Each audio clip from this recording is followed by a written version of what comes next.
Good afternoon, everyone. I am Jason Santos, and here's the continuation of our report for the tools for total quality management in education or educational institutions. Um, there's a need to turn philosophy into practice and to develop practical means by which teams within education can achieve quality improvement. So philosophies are useless with if it's not utilized well or not put into practice as researches that we usually do in our doctorate degree now. So these things should be utilized to um, to solve problems or recurrent problems within our educational institutions. To be able to solve that one, these quality tools and techniques are the means of identifying and creatively solving those problems that we encounter in our programs or activities that we usually implement within our educational institution. Through this could bring together a range of useful tools also to implement the underlying concepts of total quality management. Now, let's have the next tool.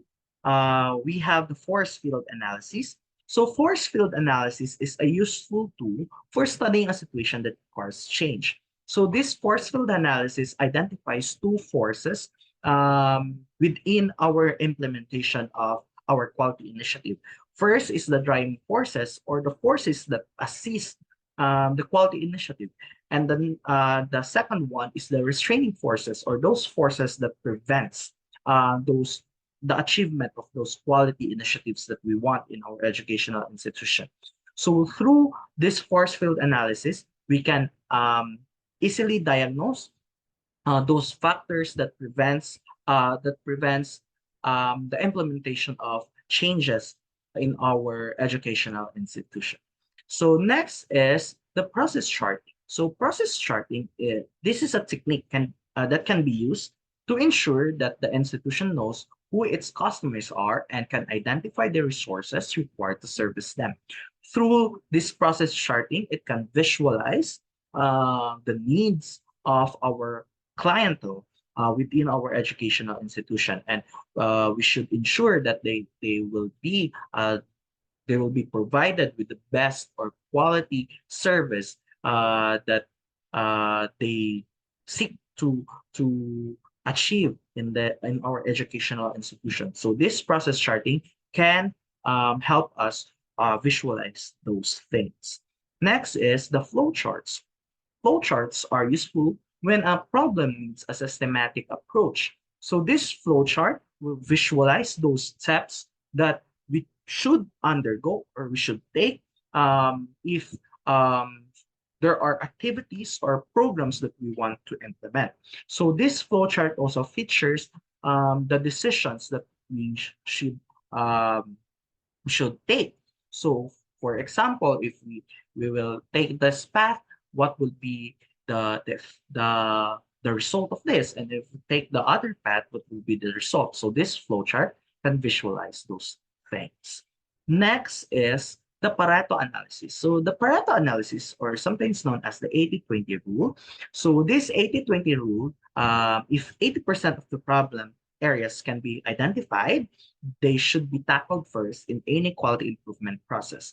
So this Pareto analysis can help us prioritize those issues or problems that our customers or clientele or our students usually experience. So those things, if the majority of the studentry experience this kind of issue, this should be prioritized first to be fixed. So for example, if our issues today about the heat, so if our issues is all about the classroom learning environment or the temperature of our classroom, so this should be prioritized to be fixed first to be able to serve or to be able to deliver our service or quality service within our educational institution.